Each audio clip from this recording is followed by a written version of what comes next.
Hi guys, as I mentioned in my last video, I wanted to talk about trying to conceive with a chronic condition and after losing James. Now, Mike and I are trying again for another baby. This is not a decision we've taken lightly. In fact, it was an incredibly hard decision that we spoke about so much. We were looking at websites and reading about, the best time to try again after losing a baby and, how to get through it. And so far, there is no definitive way to get through it and cope with it. It's going to be a long, hard road. So far, I'm not pregnant, just to get that out of the way before anyone gets excited. But we are trying, and I'm terrified, to be honest, absolutely terrified, because although what happened to James is what they call a lightning bolt, and it's rare, and as I said in the video when we lost him, it was just bad luck. It still terrifies me because since I've been part of the baby loss community on Instagram and on the forums and Twitter and Facebook, I now know how babies are lost, and there are so many ways babies are lost, and it's terrifying, absolutely terrifying, how many ways you can miscarry and have stillborn and neonatal death and accidents, and it can blow your mind. And to be honest, it has blown our minds. But in the same breath, we have to be positive because we are so desperate to be parents. And as I say that, I have just realised that there is a crib here. Now, this crib is not what we bought for James. My sister came to visit the last few days, and she has a 11-week-old baby called Jack, who's my nephew, and he stayed in this crib. So we haven't set up a baby crib already. And that has completely thrown me off, actually, having just realised that's in the background. But yeah, the whole process of getting pregnant and staying pregnant is terrifying. So how are we going to do it? Well, obviously, you all know how we make babies, but it's keeping calm at the moment because now I am getting to my period date every month and getting excited because this might be the month that we're pregnant again, and then 10 minutes later I'm going in my brain, oh no, I can't be pregnant again, I can't go through that again. So I'm trying not to think about it, but when you try not to think about something so big and so, I don't know, I suppose traumatic, it's all you can think about. And I'm trying to keep busy. I've developed a Candy Crush habit, because if I start thinking about things, I get overwhelmed. So I find if I do something like that, playing that game, it just keeps my brain occupied, and I'm reading more and watching more TV because I just can't be left with my own thoughts.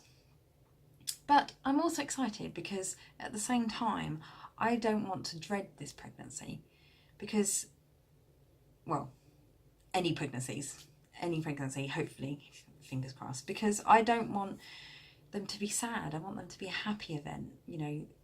James and losing James is always going to be a huge, hard, painful part of our history. But I don't want it to overshadow having more children, and I want to be happy to be pregnant, and I want to be happy when we have other children. But it's just such a minefield, and now we're getting into autumn in the UK, and I'm only taking minimal pain medications because I don't want anything to affect conception or early development of any fetuses. But with the autumn coming in, it also means I'm in a lot more pain.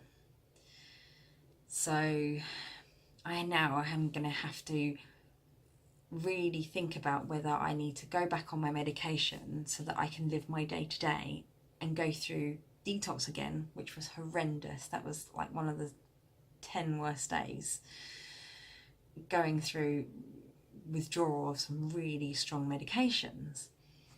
Or do I suck it up and just stay as clean of medication as I can to give myself the best chance? But the trouble is, at night time, when you can't sleep and you're in tears because your legs are on fire and the spasms are relentless, and you know, your skin's bad because you're not sleeping, and you're grumpy, and you snap at your nieces and nephews, and you snap at your husband and anyone else in a 10-mile radius you snap at, is it worth it?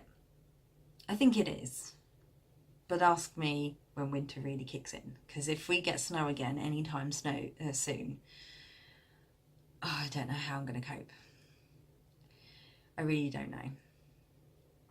It's a whole minefield this time. I don't think I fully appreciated falling pregnant really, really quickly, getting off detox quickly, and seemingly having a fairly easy pregnancy. I did have very severe sickness and I was in a lot of pain. But how are things going to be this time around? Are they going to be really difficult because I'm panicking? You know, could the next baby have a congenital diaphragmatic hernia? You know, am I going to cope without my pain meds? As you can tell, I am just so stressed out about this whole thing, and I'm trying not to be. But I want to be honest with people, because, you know, not just followers and readers, I want to be honest with family and friends, because I might be a completely crabby cow over the next few months. Because every time I get my period, I get upset. And then if I am pregnant, am I going to be really ill again? Am I going to be in more pain again? I'm also going to be crabby because I am worried and terrified all at the same time. But I must keep positive. I have to keep telling myself to be positive. Oh, I think I'm going to have to put a new picture on the background of my phone, you know, just keep positive. And start reading affirmation books and positivity websites and anything to keep me on a positive mindset. But anyway, I wanted to keep you guys updated because I have had messages on various social medias asking if Mike and I are going to try again, and also other baby lost mums who lost after we lost, as to whether we think it's a good idea to be trying again. And the answer to that is, I don't know. It's completely up to you and your situation. I don't have the answer, sadly, but for Mike and I, it definitely is the right time. You know, we have a whole nursery full of stuff that we bought for James, and we keep that nursery door closed, which is so sad. And I'm so desperate to be a mum. I feel that I'm good with kids. I adore my nieces and nephews, and now I volunteer at my mum's toddler baby group, and I love it. I love being around kids, and I just want to be a mum. I just want to be a mum. So hopefully this is beginning. Fingers crossed, people.